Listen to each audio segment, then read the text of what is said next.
Boa noite, pessoal. Não sei se vocês assistiram a aula inaugural, a primeira aula, onde eu falei um pouquinho de inovação, qual que é o propósito aqui do curso.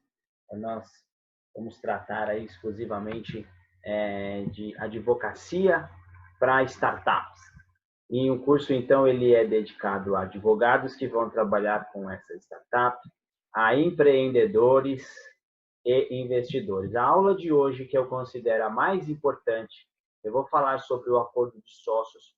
Eu vou provar aqui, por A mais B, de que esse curso ele é realmente voltado ao empreendedor, ao empresário, ao investidor, qualquer pessoa que trabalha com startup e também o advogado. Lógico que esse curso aqui ele vai dar uma boa base para todo mundo, mas claro, aquele advogado, o colega que for resolver realmente entrar nessa área ou que já advoga, aí vai ter que aprimorar aí os seus conhecimentos, vai ter que estudar, como todos os advogados já fazem aí quando escolhe uma área. Então, nada de muito diferente. O importante é que eu vou dar algumas bases, e a aula de hoje realmente ela é uma base para tudo, porque nós estamos falando de sociedade, nós vamos falar do acordo entre os sócios, que é um tema aí extremamente importante,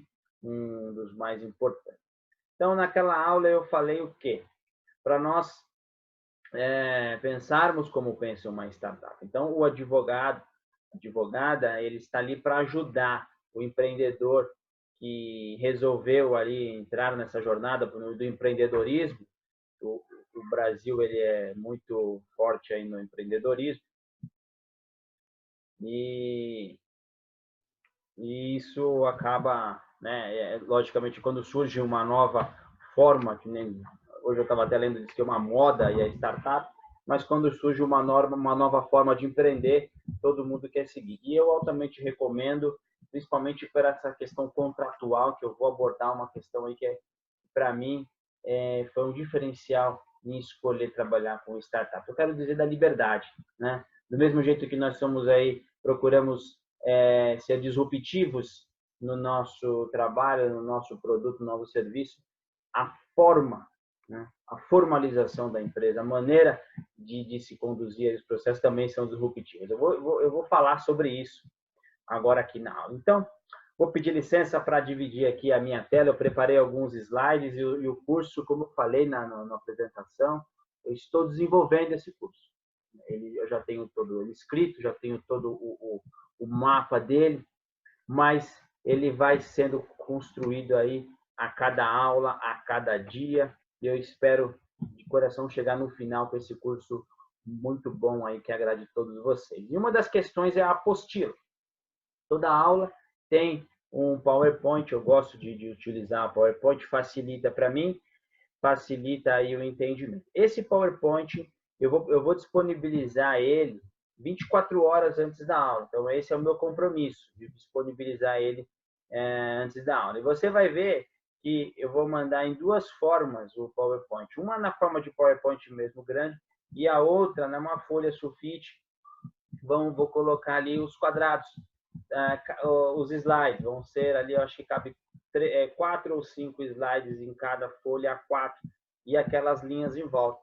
Então, esse aí é o seu material de estudo.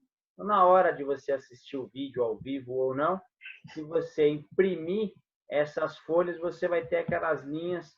Se for na aula ao vivo, ali já para ir anotando qualquer coisa e anotar as eventuais perguntas. Então, é legal que eu consiga entregar esses PowerPoints antecipadamente e que vocês consigam imprimir também o PowerPoint. Isso daí facilita, é um método que eu gosto muito de dar aula. PowerPoint alinhado à apostila. Como não temos apostila, eu prometi aí alguns materiais, esse PowerPoint vai servir de apostila. Então, você vai ver que não é um PowerPoint de palestra, onde tem um monte de figura que a gente quer deixar a pessoa ali acordada. Não, é um PowerPoint mesmo, com informação, com aula. Ele serve de roteiro para mim e serve de material de estudo para você. Então, esse aí o recadinho. Assim aparece só o... Então, vamos lá. Aula. Acordo entre sócios. direitos da startup. Por que fazer um acordo entre sócios? Olha só, um dos principais problemas que tem nas empresas são brigas entre sócios. E outra coisa, os problemas eles acontecem durante a sociedade e depois na hora da sucessão. E também para evitar problemas ali de captação de investimento. Então, uma coisa aqui que eu vou falar, mas eu já quero deixar bem claro. Nós temos aqui o contrato social. É a formalização da empresa. Pode ser MEI, empreendedor individual, empresário individual, EIRELI, pode ser limitada, pode ser uma SA, e aí essas são as sociedades empresárias, fora que aquelas sociedades civis não empresárias que fazem o registro em cartório. Mas todas elas aí o objetivo é o quê? Formalização e o CNPJ na empresa. Só que antes de fazer isso, a pessoa ela arrumou um sócio. Se, logicamente, ela está sozinha e funda uma startup, essa parte ela pode ser ignorada. Lógico que você já pode fazer já essa documentação. Quando entrar algum sócio, você já tem aí esse acordo. Mas isso serve para quê? Quando a pessoa, muitas vezes o empreendedor ele está sozinho, tem uma ideia de negócio e ele vai ainda até mais na frente ele conseguir aí, ele achar necessário ter um sócio. Mas vamos partir do princípio que já são 2 sócios, 2 ou 3 sócios. Então, antes de fazer a formalização do contrato, vamos fazer o acordo entre sócios. Essa aula é acordo entre sócios. Você tem um mecanismo que é o contrato ele tem que ser bem amplo, ele tem que ser bem específico e uma estrutura jurídica definida. Essa é uma forma de você evitar problemas do sócio. Basicamente, o que você tem que ter? Você tem que ter um bom advogado que faça um bom contrato, que faça um bom acordo dos sócios. Vamos lá, mais uma vez. A formalização dos contratos entre os sócios não se confunde com a formalização do contrato social para a constituição da empresa. Se confundir, vai dar um problemão que eu vou falar daqui a pouquinho. A consequência disso ela é gravíssima. O contrato entre os sócios sempre deve ser feito antes da formalização da empresa. Então, como é que você faz o acordo entre os sócios? Então, mais usado hoje nas startups, até para a gente poder aí e devemos utilizar um vocabulário de startup, é o memorando de entendimento. Então, fácil, o memorando é um contrato particular. Você pode fazer um contrato de sociedade em conta de participação, sociedade de propósito específico, mas geralmente é um memorando de entendimento. Esse é o nome. Então, por quê? O investidor quer saber, antes vai entrar na sua empresa, deixa eu ver o seu memorando de entendimento. Ele quer saber quem é o majoritário, qual a função de cada um. Então, ali ele fala muito da empresa, né? Como se fosse ali a certidão de nascimento da empresa, onde ele realmente fala o que é. O contrato social, ele está lá, você pode alterar a qualquer momento, aumentar o capital, mudar de EIRELI para limitada. Geralmente, o acordo acionista, eles não mudam, né? Ele fica ali, né? Ele é um memorando que ele vai ter que ser respeitado para sempre. Lógico que ele pode ser mudado, mas a relação do contrato social que envolve o governo, ele é muito mais dinâmico. E o que tem nesse contrato, nesse memorando de entendimento? Expectativas e interesses da sociedade, qual o objetivo, qual o produto que a gente vai resolver, o tempo de duração da sociedade, às vezes ela pode ser, geralmente, as sociedades limitadas elas são por tempo indeterminado, aqui você pode estabelecer um prazo, responsabilidade de cada um, quanto cada um vai entrar em dinheiro, se o cara vai trabalhar, se ele não vai trabalhar, mecanismo de solução de conflitos, que é muito importante, aspectos societários, todas essas cláusulas aqui, eu vou detalhar algumas delas que eu acho mais importante aqui nessa aula. Então, vamos lá. Memorando de entendimento. Cuidado com a participação só em dinheiro. Então, aquele que não entra com dinheiro, que chamado hoje em dia de anjo, às vezes de anjo não tem nada. Se for realmente um investidor anjo, que ele está entrando no estágio inicial da sua empresa, participação ali é 5 a 10% no máximo. Qualquer participação, aí é uma opinião particular minha. Qualquer participação é 5 a 10%. Porque tem algumas pessoas que eu já vi, né, empreendedores. Eu te dou 30% da minha empresa se você me der 100 mil reais. Então, você vê que a pessoa está totalmente despreparada, né? E, de repente, é um trabalhador aí que realmente vai fazer um resultado, pega um investidor e se aproveita da situação. Então, cuidado com a participação só em dinheiro. Geralmente, a participação, quando é por dinheiro ou trabalho, ou só trabalho, essa divisão ela vai pelo tempo e dedicação. Olha, eu vou trabalhar full time. Você vai trabalhar meio período, então eu vou ter 75%, 67% da empresa, você vai ter 33%. É justo. Qual é o problema? Então, tem que fazer essa divisão. Ah, vamos entrar com dinheiro. Ah, eu te dou que eu quero 30%. Não, não é assim. Toma muito cuidado, porque isso aqui viabiliza o crescimento. O que acontece na prática? Aquele que deu 30% de participação, aí a empresa deu super certo, talvez ele tenha dado com bom dinheiro realmente. Deu 30%. Eu já vi uma história de um empreendedor famosíssimo, ele fala que ele deu 50%, né? Mas acho que era o pai dele. Mas tudo bem, deu 50% da empresa, e hoje a empresa deve valer 1 bilhão. Entendeu? Então, olha o problema disso aqui. Então, você dando muito dinheiro, na hora de você pegar mais dinheiro, você vai voltar no investimento. Não, agora eu já dei minha parte. Lógico que ele já deu, ele não vai. Para que ele precisa de colocar mais dinheiro na empresa? Ele tem 30%. Não faz o menor sentido. Se por acaso quiser realmente entrar um investidor, o empreendedor vai ter que dar a participação dele. Como geralmente hoje em dia nós temos aí pré-seed, temos a captação de fundos de investimento, depois tem capital de risco, umas 3, 4 rodadas, até abrir o capital. Então a gente coloca aí, eu coloco numa média bem aceitável, perder 50% da empresa. Né? Então, ser 10% numa rodada de anjo, umas 3% aí numa rodada de fundo de investimento, a quinta de... agora, se for abrir o capital, dá para chegar até 70%. Desde que o empreendedor fique com 15%, agora 15% de uma empresa que abriu o capital aí valendo 1 bilhão, aí nós estamos falando de 150 milhões de uma empresa de sucesso. Então, não é uma coisa ruim. Mas, muito cuidado com isso aqui, tá bom? Então, memorando de entendimento. Então, aqui é o seguinte, ó, o advogada, que está ali para fazer essa empresa funcionar. E é ele que vai traduzir o que o empreendedor quer. Então, o empreendedor, ele tem que saber o que ele quer. E o advogado tem que preparar um questionário. Falar, como é que você quer, qual que é o negócio da sua empresa?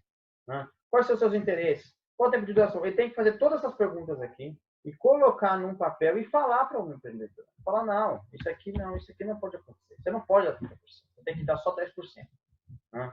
Você tem que fazer a orientação nele. Tá? O advogado é essencial para isso. Então, o que é um contrato de vesting? É um tipo de contrato onde o sócio vai adquirir participação de acordo com o fixado no contrato em termos de tempo, meta ou entrega de resultado. Então, na verdade, o que é o vesting? É vestir. Então, ele vai vestir o contrato. É uma forma de contratação por um preço mais baixo. Então, como é que funciona na prática? Então, o empreendedor, ele tem a empresa, vou dar um exemplo. Então, ele tem uma empresa, ele precisa contratar um programador. O programador custa 15 mil reais para trabalhar de programador por mês. Ele não vai pagar nunca. Então, ele vai falar para o programador, é o seguinte, eu te pago 1.500 reais e você vai fazer a programação aqui do nosso aplicativo. Demora aí, eu acredito que 1 ano. Daqui 1 ano, na hora que esse aplicativo estiver pronto, eu te dou 10% da empresa. Você concorda?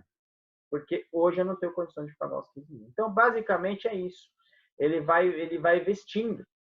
E aí, conforme o contrato, ele vai adquirindo participação mês a mês, de acordo com tudo com o que está no contrato. Mas o que é genérico é isso. Conforme vai passando o tempo e ele vai cumprindo o tempo, meta, entregando resultado, ele vai adquirindo mais participação. Então, pode ser por um prazo curto, por exemplo, 6 meses, se você fizer o aplicativo, te dou 10%. Ou então, vamos fazer aí uma empresa que nem a Tesla. Né? Vamos desenvolver aqui o Model S, carro, 10 anos. Então, você chama os engenheiros e fala, a gente vai ter que tirar isso aqui do papel. Se em 10 anos a gente tirar esse carro, vocês vão ter a sua participação. Então, ele é livre, ele tem que ser bem específico, não pode ser genérico, para não dar problema até trabalhista aqui. Ele é uma forma de contratação por preço mais baixo, né? Então, olha lá, quem eu falei. Startup dá 10% a um programador. Então, ele tem que trabalhar por 3 anos nesse exemplo. Cada ano ele adquire 3,33% de participação. Trabalhou um ano, 33. Então, aqui ele já é sócio, né? Reunião e apresenta os resultados imediatos. Todo mês tem uma apresentação do resultado. Por quê? Se não tiver com performance, vai ser eliminado ali, vai ser cortado, vai ser resolvido. Ele sai da empresa, não tem mais salário, mas ele sai com a participação. Ele virou um sócio. E tudo isso num contrato. Um contrato tem que ser bem escrito, que caso não tenha mais interesse que ele faça parte ali do contrato com a sua mão de obra, ele vai sair da empresa, mas vai ser um acionista do tipo tal, e aí nós vamos colocar aquelas cláusulas que eu estou falando lá na frente. Certo? Então, contrato de vesting, muitíssimo importante. Ele traz segurança ao empreendedor, ele aumenta a possibilidade de contratação e parceria, atrai talentos, distribuição progressiva e temporária dos dividendos, é uma recompensa justa e evita o sócio indesejado. Por exemplo, aqui, evitar o sócio. Você coloca uma pessoa de sócio, não gostou e pronto, agora ele está lá. Então, se você não gostou, você acaba com o negócio e ainda leva um pouco de participação. Eu utilizei esse contrato aqui. Não era uma startup, mas como agora eu estou, né, tentando trazer as empresas a formalizarem em startup, eu utilizei esse tipo de contrato na venda de uma escola de inglês. Então, o proprietário, ele vendeu a escola de inglês para um investidor. O investidor, ele tinha ali, acho que 51%, foi uma coisa bem certinho. Ele pegou 51% da empresa, ele deu em dinheiro ali para o empresário. Ele adquiriu aquela escola de inglês, que era uma escola de franquia ainda, né? Só que ele não podia trabalhar no negócio, ele queria contar com os funcionários. Então, ele tinha 3 funcionários lá que eram de confiança. Ele tinha um departamento comercial, ele tinha um departamento pedagógico e ele tinha um departamento administrativo, uma que gerenciava. Ele tinha uma gerente, um vendedor e um educador. Então, o que a gente fez? Para chamar essas pessoas no contrato, demos uma participação de 17%, né? Dividimos em 3 ali, os 49%. Fizemos a divisão, cada um ganhou uma participação igual, só que eles tinham que ter uma performance, eles têm, né? Isso foi feito esse ano e continuam lá. Então, qual que é a performance? O administrativo tem que manter a empresa funcionando, tem que prestar os relatórios, tal, tem que fazer crescer a empresa, porque foi injetado o dinheiro. Comercial, olha, você é o gerente comercial, você vai se manter, tem metas, foi estabelecido metas, tudo aí. Departamento pedagógico, a mesma coisa. Tem que cuidar dos professores, tem que ver o livro, tem que ver tudo isso. Então, foi uma coisa aí que eu trouxe, né, do mundo das startups para um contrato. E como é que foi feito? É isso daqui. A gente fez o contrato social, ficou uma Eireli, em nome do investidor, e fizemos esses contratos com participação desse. E ainda eles são tão donos quanto o outro, mas eles aparecem ali de forma, vamos dizer assim, oculta perante os outros, porque eles ainda estão conquistando o espaço ali. Então, é um contrato que eu achei muito legal e resolvi aplicar no outro, né, tipo de negócio que não de startup. Então, esse é o contrato de vesting. É um contrato muito simples, mas é sensacional. Principalmente para você contratar pagando pouco e gente boa mesmo no mercado. Gente boa não vai trabalhar por pouco e também você não pode, logo de cara, dar ali a participação da sua empresa.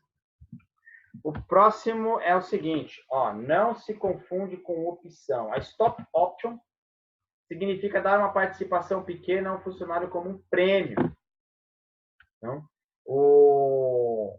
muitas vezes, isso na Apple, nessas empresas deles aí, a maioria delas tem. Então, o funcionário, ele é bonificado com ações da empresa. Então, mas aí a participação é 0,01%, ele continua sendo empregado, né?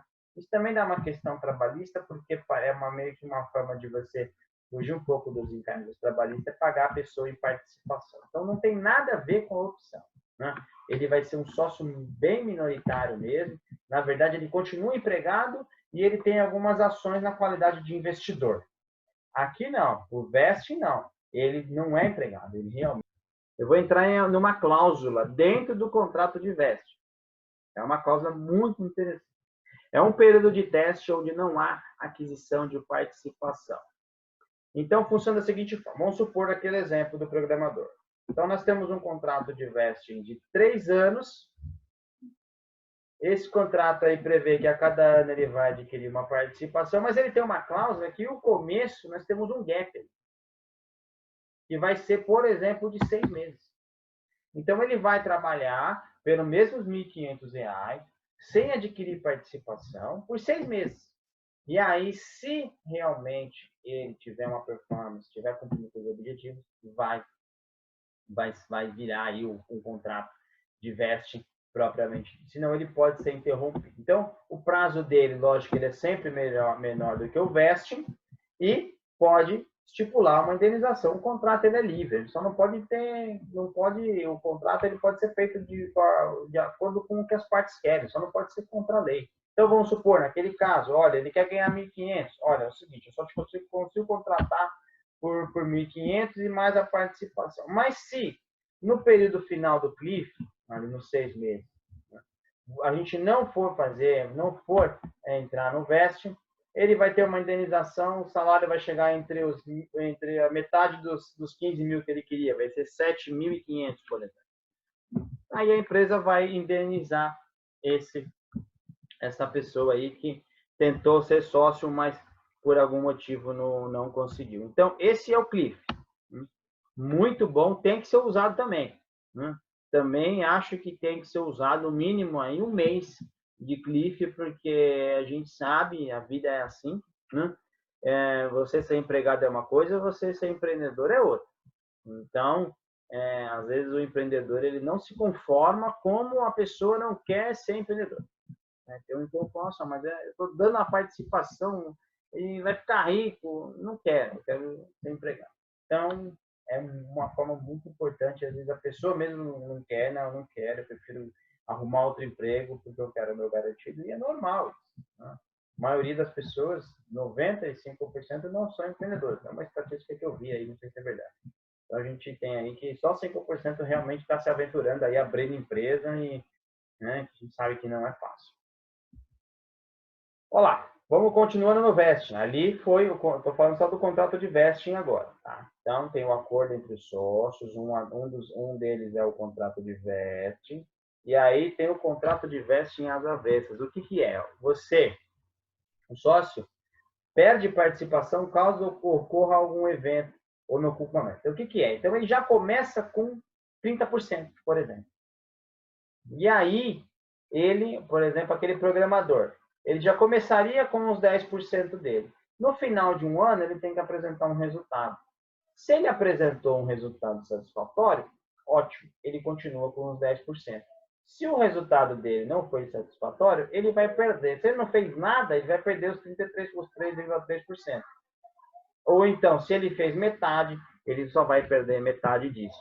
Então, se ele concluir uma parte do projeto, vai ser proporcional. Então, duas formas. Começa com 0 e ganha, ou então começa já com 10 e perde. Então, são duas formas aí de se trabalhar. É um outro tipo de contrato. Cláusulas importantes. Então, a aula de hoje é para fazer o memorando de entendimento. Então, o empreendedor vai chegar lá para você e falar, eu quero isso, isso, isso, isso, isso e isso. Ou então, porque eu estou me juntando aqui com um sócio. Ou então, eu tenho uma sociedade, estou contratando uma pessoa, eu quero fazer um contrato de vesting. Isso, isso, isso, isso. Ótimo. Então sabemos que temos 2 instrumentos para trabalhar, tá? Startup. Esqueci um pouco os outros. Você fez CP, SP. Vamos trabalhar aqui com o que é o que o mercado exige, né? Então, a partir de hoje, você já tem condições aí de atender um cliente que quer fazer um contrato dele. Então, contrato de vesting ou o memorando de entendimento. Logicamente que o contrato de vesting é um tipo de memorando de entendimento, mas vamos separar aqui uma coisa entre o sócio, outra coisa entre um candidato a sócio, vamos dizer assim. Tá? E aí, nesse contrato, que nós vamos colocar as cláusulas importantes. Primeira cláusula que eu acho muito importante, drag alone. Essa cláusula, ela parece que ela beneficia o sócio majoritário. Então, o que ela quer dizer? Né? Se o sócio majoritário vender uma participação ou toda a empresa, o minoritário é obrigado a aceitar e vender. Então, vamos lá. A pessoa monta uma empresa, o sócio lá com 10%, com 30% e cada um dos outros com 10% ou 50%, não importa. Ele é majoritário. Então, ele só... O interessante é que a gente pensa, nossa, mas essa cláusula sim, porque se ele não tem essa... É uma imposição. Ou tem essa cláusula, ou ele não assina. Você quer que eu seja majoritário? Eu sou o controlador, mas é assim, ele que controla. Então, é uma cláusula imposta pelo majoritário. Então, ele, o majoritário, fala, olha, é o seguinte, se eu vender o meu negócio, você é obrigado a vender o seu. Então, vamos supor, eu vendendo 100% da empresa, ele vai comprar suas ações. Não tem jeito, porque isso pode inviabilizar. Então, você tem 10%, 20% aí espalhado na mão de sócio, aí aparece um comprador e fala, eu só compro a empresa se for tudo. Ah, não, porque os meus sócios minoritários não vendem. Esquece. Drag alone. Gosto muito dessa cláusula, né? Eu acho ela essencial, não pode faltar, tem que ter, certo? Tem que ter o drag alone para você manter o controle. Já que você é o controlador, você tem que manter o controle, lógico, desde que pague o preço justo, né? E é uma forma de excluir ou trocar de sócio. Você não está gostando mais daquele sócio que tem os 10%, chama alguém e fala, olha, eu vou comprar aqui, está comprando uma participação da empresa. E a pessoa vai ter que sair, pronto, ele não tem o que fazer. Né? Ele aceita isso. Lógico que nas cláusulas de drag alone você pode estipular um preço mínimo, né? Então, não tem o que fazer. Mas isso daqui beneficia o majoritário. Mas, logicamente, a gente tem que pensar que se o majoritário quer vender, é porque vale a pena vender e a pessoa vai seguir ali os passos do majoritário, que às vezes tem até mais experiência em negócios e se está fazendo um bom negócio, vamos fazer um negócio bom também.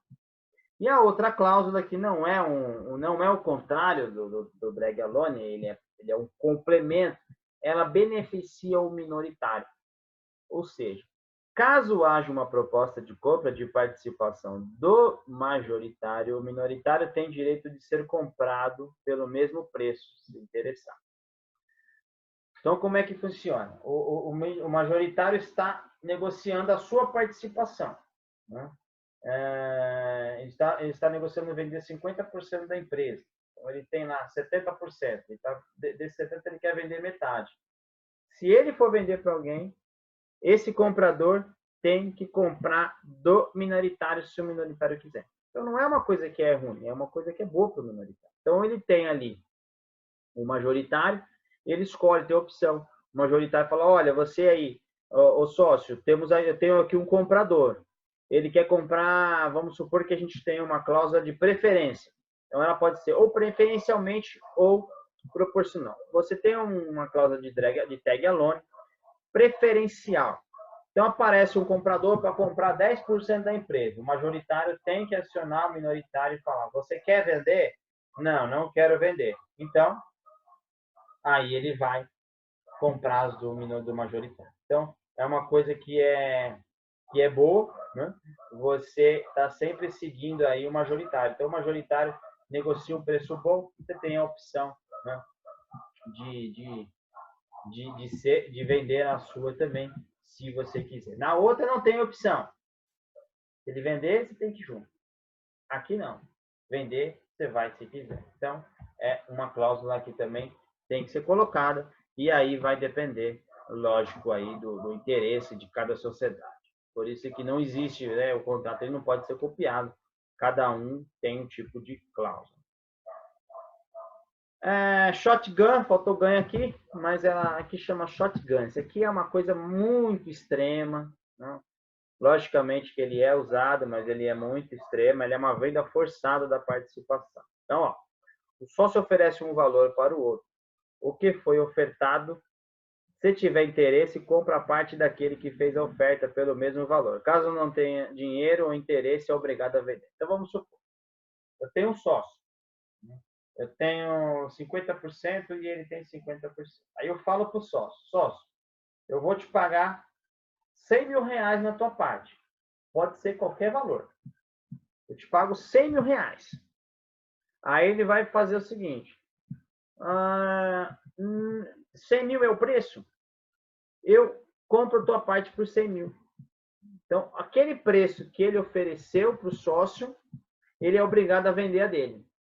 Se esse sócio não tiver condições de ter os 100 mil reais, ele é obrigado a vender.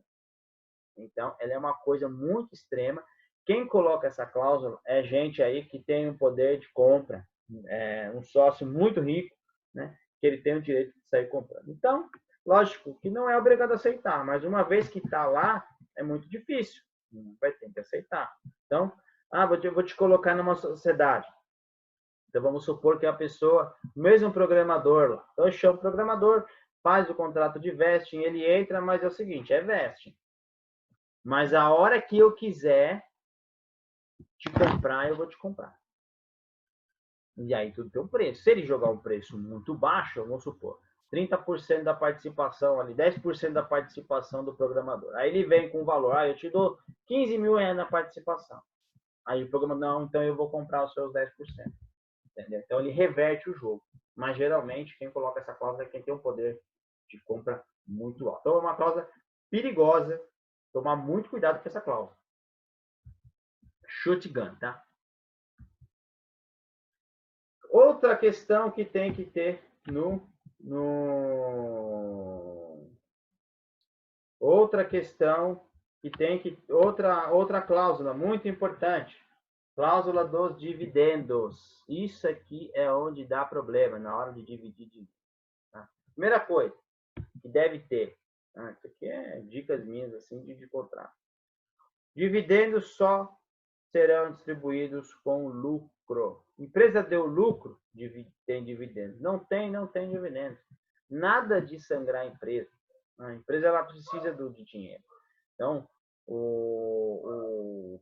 não confunde com o Prolabore, né? O Prolabore é uma outra cláusula que eu não coloquei no slide, mas ela é uma cláusula muito importante, é onde define ali qual que é o salário de cada um dos sócios.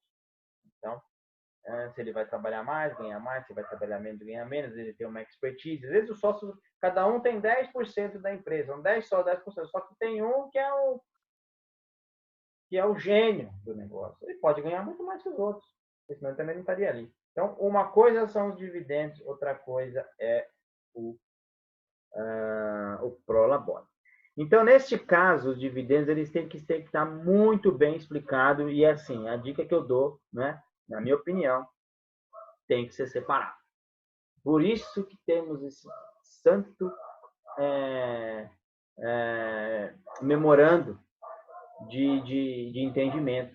Porque se a gente for pegar o contrato social ele fala que é por conta do aporte. Ele te fala quantas cotas você tem. Qual que é o valor de cada cota. Então, se você for pegar só pelo valor da cota e fazer a divisão do lucro, pode ser injusto. Porque às vezes o contrato até prevê, né? Que um tem 1% e o outro tem 99%. Não quer dizer nada. O que quer dizer dividendo é o que está no memorando. E o memorando, aí você tem que separar. Aí é uma dica aqui, do jeito que eu faço, na minha opinião. Então, separa. O sócio entrou com dinheiro, então você vai receber por a porcentagem de acordo com o tanto que investiu. O sócio entrou só com trabalho, vai receber o dividendo de acordo com isso. Se ele entrou com dinheiro e trabalho, tanto. Então, aqui é um exemplo, né? E só com dinheiro, 10% do lucro. Só com trabalho, 10% do lucro. Entrou com dinheiro e trabalho, 20% do lucro. Então, aqui, acontece o seguinte. Vamos supor que o sócio trabalha e fala, olha, eu não quero mais trabalhar. Ou tem até essa cláusula, olha, eu vou trabalhar por 2 anos e depois eu vou tocar outros projetos. Eu vou abrir outras startups. Mas por 2 anos eu vou ficar aqui. Ótimo. Pelo período que ele estiver ali, o dividendo dele vai ser 2 vezes. Quando ele sair, vai ser só uma vez. Então, tem que ter essa cláusula, não dá para confiar também lá no contrato social. É importantíssimo e tem que ter, que é o trabalho da gente, a gente precisa saber quanto que nós vamos ganhar. Outra cláusula muito importante é... Vamos lá, vamos entrar aqui. Sucessão. Tem que falar como é que vai ser a sucessão. Nós vamos lá, e eu volto aqui, ó, aquele contratinho, contrato social. O que ele está falando lá? Geralmente tem uma frase pronta, né, que a gente pega aí dos contratos sociais. E o sucessor vai herdar todas as cláusulas, vai herdar as cotas do decurso, vamos dizer assim, né? Então, deu uma travada aqui. Então, vai fazer a sucessão, ela é de acordo com a quantidade de cotas. Não, tem que definir como é que está a sucessão antes. A sucessão ela tem que ser cláusulas específicas e ele deve prever se quem for suceder, no caso o herdeiro, ele vai acontecer o que com ele? Ele vai ser sócio. Então, quer dizer, a esposa, o filho vão ser sócios na empresa, vão tomar assento na cadeira. Eu acho que isso aí pode não dar certo. Né? Ah, não, eles vão continuar sendo sócios, mas na qualidade de cotistas. Eles não trabalham. E aí o percentual deles vai ser tanto. Então, tem que ter essa parte. Ou então, olha, nós vamos indenizar.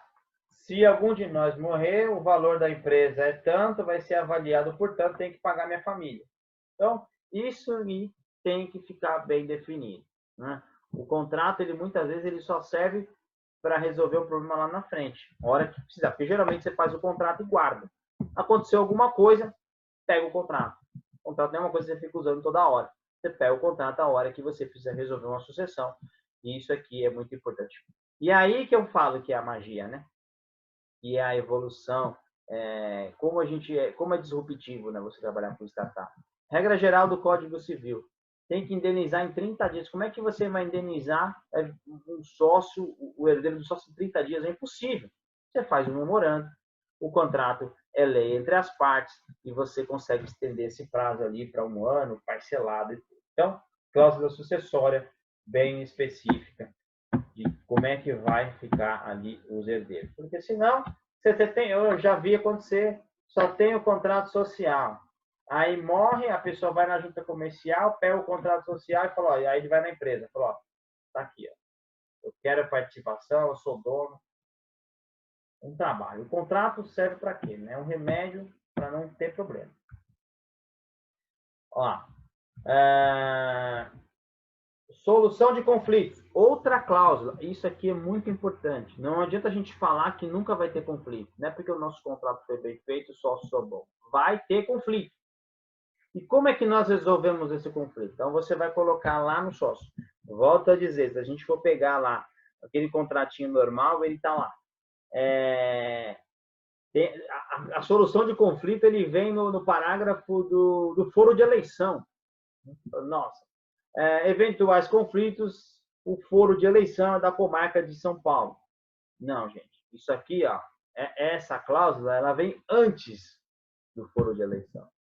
Então, vamos colocar ali, eventual conflito deve ser resolvido primeiro por mediação, segundo por conciliação, terceiro, arbitragem, quarto, judicial. Então, muito importante ter essa cláusula para a gente economizar dinheiro. E hoje em dia, conciliação, mediação e arbitragem, que antes era muito caro, você faz pela internet. Então, tem um monte de lautechs aí, startups na área do direito que estão fazendo isso. Não pode esquecer também essa cláusula de solução de conflitos. Então, como é que você faz aí um contrato? Essa aqui é uma dica. Porque a gente está falando de inovação. As pessoas elas tem informação. Antigamente, o empresário ele não sabia nada de contrato. Ele montava uma empresa, ia no contador, no advogado, preciso de um contrato social. O contrato social fazia, pode deixar que eu mesmo registro na junta. Registrava na junta, depois o sócio recebia aquele contrato, nossa, está reconhecido, o firma está registrado, o CNPJ, vou guardar esse contrato, nem sabia o que estava acontecendo. Hoje não existe mais isso. Né? Por isso que eu insisto. Né? Eu quero ter bastante aluno empreendedor, bastante aluno investidor, para a gente tomar conta do nosso negócio. Como eu falei aqui, eu não sou professor, né, em tempo integral. Eu sou professor 5, 10% da semana, o resto eu sou empreendedor. Também sou advogado, mas eu sou empreendedor, sabe? Então, eu sei como é que funciona. Eu acredito que o empreendedor ele tem que saber das coisas. Hoje mudou, não vai mais lá no advogado, o advogado vai falar tudo, é assim, não. Muito pelo contrário, se você está uma startup aí, dependendo da cidade que você está, não tem nenhum advogado de startup, você vai ter que ensinar o seu advogado. Falar, doutor, eu quero que faça isso, isso, isso.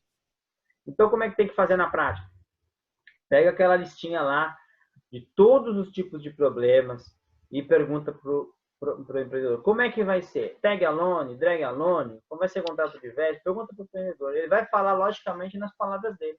E você toma nota de tudo isso, faz a redação do contrato e volta para o empreendedor para ele dar a opinião, porque ali, às vezes, muita coisa que ele falou, você não vai colocar no contrato.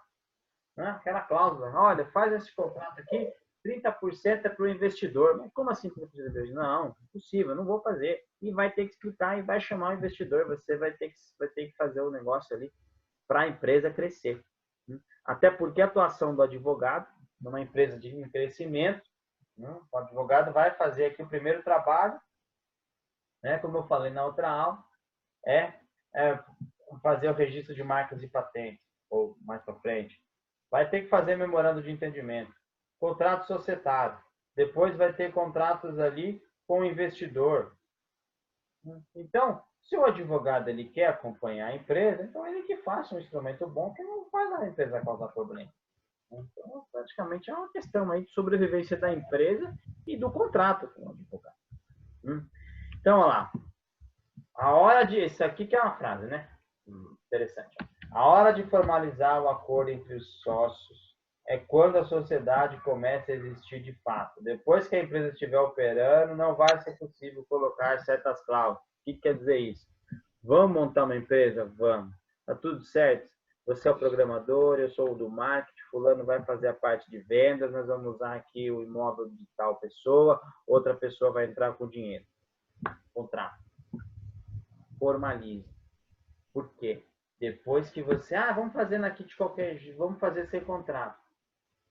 Depois que estiver dando lucro, ou estiver dando prejuízo, estiver operando, não adianta você chamar o seu sócio e falar, olha, eu já que eu sou majoritário, aqui vai ser uma cláusula de drag alone. Ele falou, não, mas pelo contrário, eu quero tag alone.